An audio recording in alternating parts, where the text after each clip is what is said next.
The following pre-recorded webinar features industry experts from Precision Roll Grinders and FP Innovations discussing ways to help you drive costs down and increase profitability through the elimination of roll barring in your calendar rolls. These experts also take an in-depth look into several recent studies that analyze paper and the opportunity for improved efficiency and cost reduction as a result of using expertly ground rolls free from barring. We're going to talk about ways of identifying poor roll condition. Then we'll go over the case study that Frederick did in a newsprint sheet here in the U.S. Then we'll talk about proven steps to eliminate barring, chatter, and feed lines in your rolls. And then we'll open it up for questions after that. So in order to identify poor roll condition, there's basically some simple ways to take a look at it. The simplest and most easily done is just to go out and look at your calendar rolls and take a look at what you have.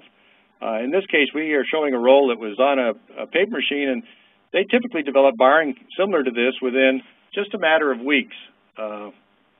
This roll has probably been on in about 4 weeks, and you could usually see light barring developing in this within 1 to 2 weeks after it was installed in the machine. The mated rolls in this stack were also similar each time. Many rolls come back into mills.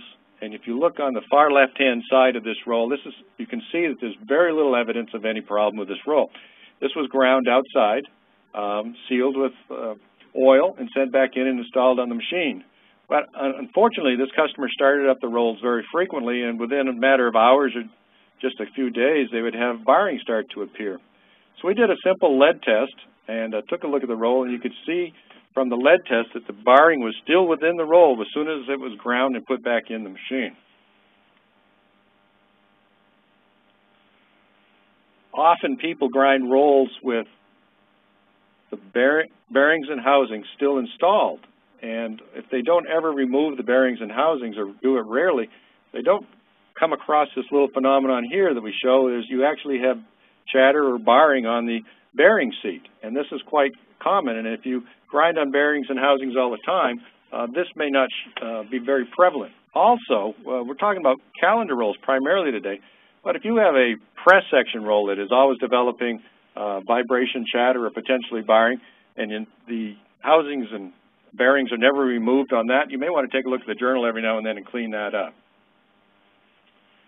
A customer sent us a freshly ground roll about 5 years ago, and they were having problems with barring developing and vibrations developing within just a matter of days after startup.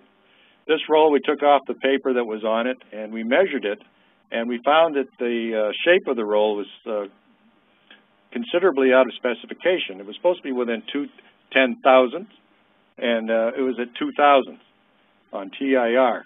And if somebody is not measuring the shape of that roll in at least 3 planes, it's going to be difficult to catch this. And in this particular case, the people that were measuring this, we've been told, was they were actually measuring the TIR close to the grinder wheel. And you need to really measure that TIR, total indicated runout, 180 degrees opposite the support point. That way you can really see what is going on within your measurements. In this particular case, this customer had 2 rolls, the king and the queen roll, that had this TIR out by 2,000, or the roll is actually, we found to be banana-shaped, and that explained why they were getting into these problems that developed over a period of time. Upon grinding, that was resolved. So we've asked Frederick to talk about his testing on a sheet that we found with severe barring in it in the newsprint industry, and we talked about previously he'd found a Canadian mill that had up to 20% strength loss, but we wanted to see how this U.S. mill compared. So Frederick, I'll turn it over to you. Okay, so Precision Roll Grinders sent us newsprint samples from a U.S. mill located in the south. The paper samples were marked with barring, and they wanted to identify the variability on the strength or the negative impact of barring on the strength and other properties of newsprint, such as, for example, gloss or caliper in machine direction. So we have completed some tests on the samples with barring and to look at the variability in machine direction. So we have a TAPIO tester at FP Innovation that is used to evaluate at high resolution and high accuracy the paper properties in machine direction with a resolution, for example, of 0.8 millimeter in machine direction. So every 0.8 millimeter we measure gloss, caliper, density of the paper. We have tested a sample, a strip of paper with boring with a length of 150 feet, and we have also analyzed the strength of the paper, the tensile strength, with an Enstrom instrument to look at the stretch and the tensile with a resolution of 12.5 millimeter or half an inch in machine direction. So we have tested this on 10 feet of paper. Because it's a long test, we have to do it on 4-inch strips, so we have to do it on a limited amount of paper.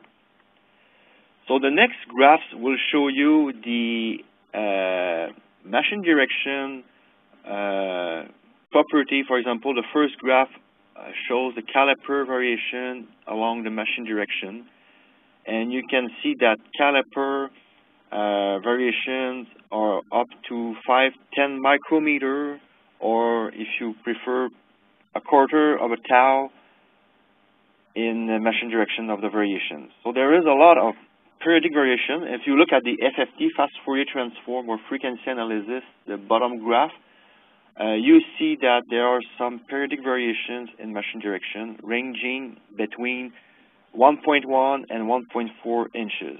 So every 1.1 or 1.4 inches, there are some variation in the caliper due to boring. The next graph shows the same kind of analysis for the gloss. Here you have that the boring negatively affect the gloss with 1% amplitude. I mean 1% of the gloss.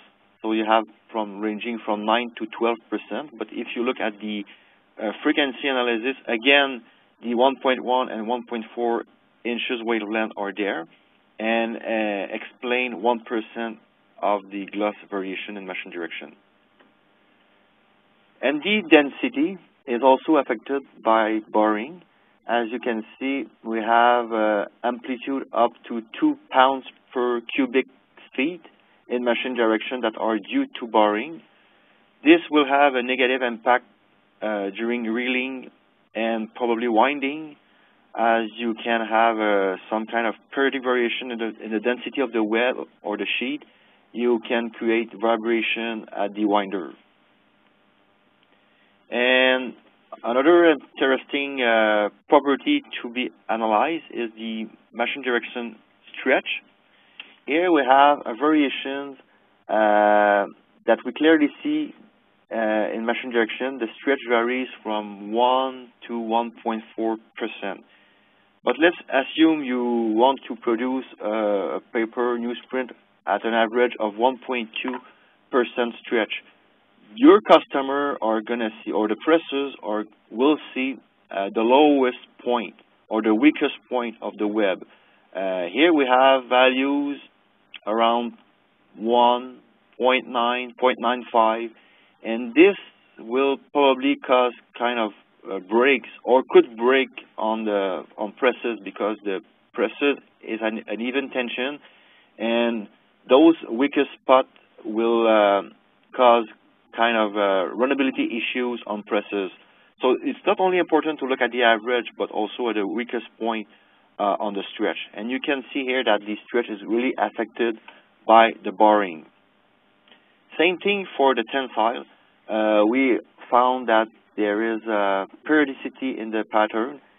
And as you can see in machine direction, the lowest point, the tensile, will also affect the runnability of presses. And we found a relationship between MD tensile and MD stretch. So the lower the stretch, lower the tensile. So boring really affected both properties as well as other properties of newsprint. So if you look at the MD strength, a comparison of the zones with and without boring of the newsprint, you have in red the zone with boring and in green the zone without boring.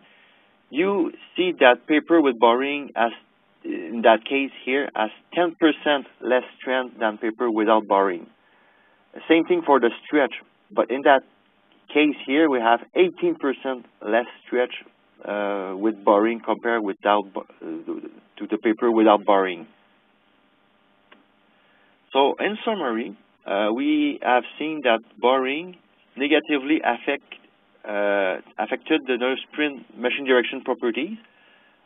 Paper with barring is 7% thinner, 10% glossier, and 5% denser because the caliper is smaller.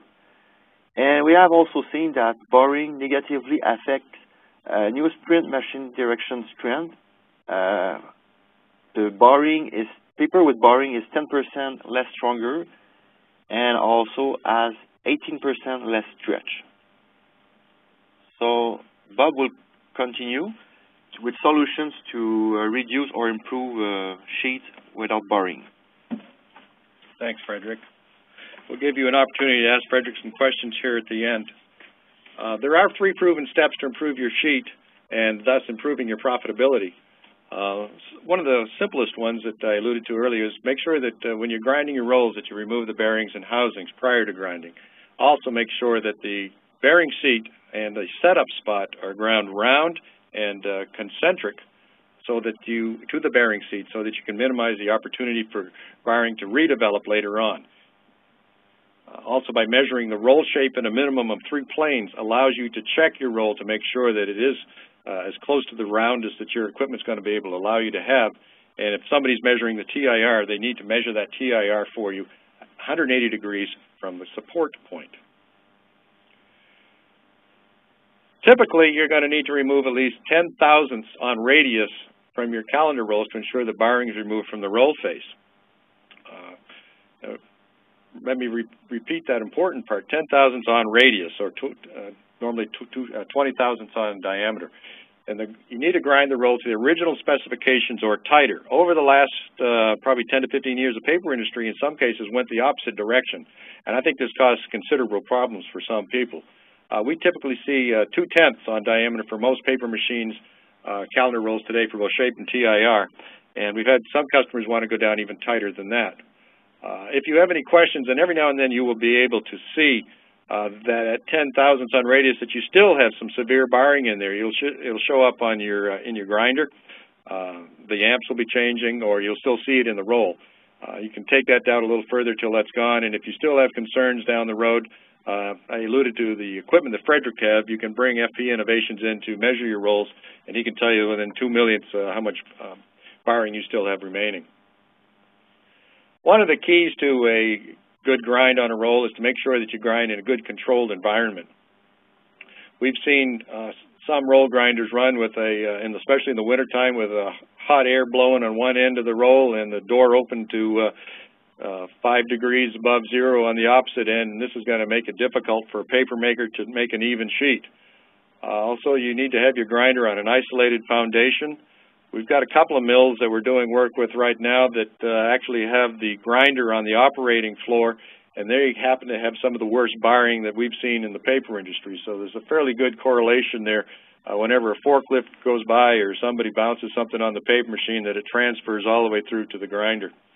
And then, of course, you've got to maintain your grinder. You've got to make sure the bed alignment and all of the upgrades are up to date, and they've got to be calibrated frequently to the specifications that you've set.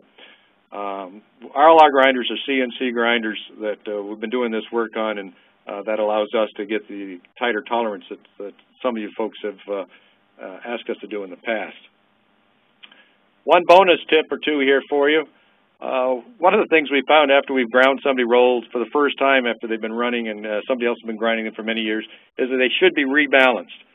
Quite often after we grind them for the first time, we putting the balance weights back in the original holes. So after you had your rolls ground and the barring's removed and they're back in proper shape, there's a good chance that they need to be rebalanced. And make sure that when you install your barring-free rolls in your calendar stack that you're installing them with other rolls that are barring-free as well.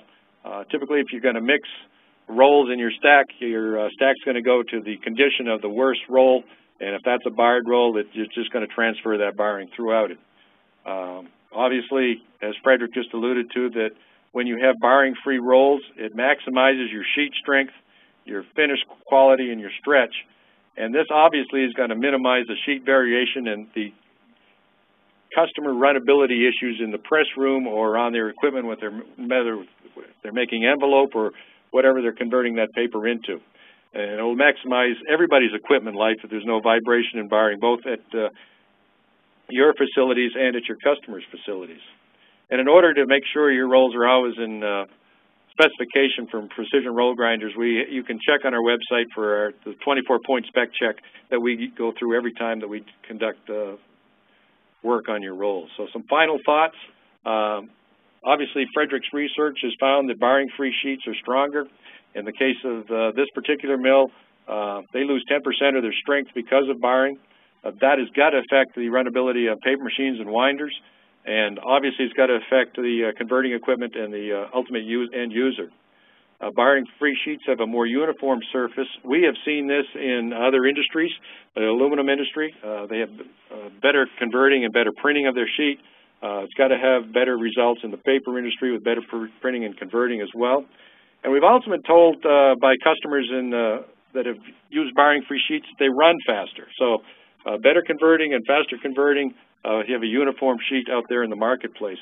And we've got some customers that have told us that when this occurs, they get more and more repeat business.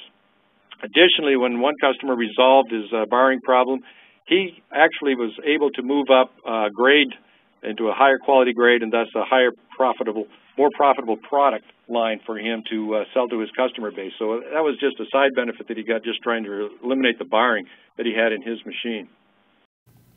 Learn more about how Precision Roll Grinders can keep your business efficient by calling 610-395-6966 or visit precisionrollgrinders.com.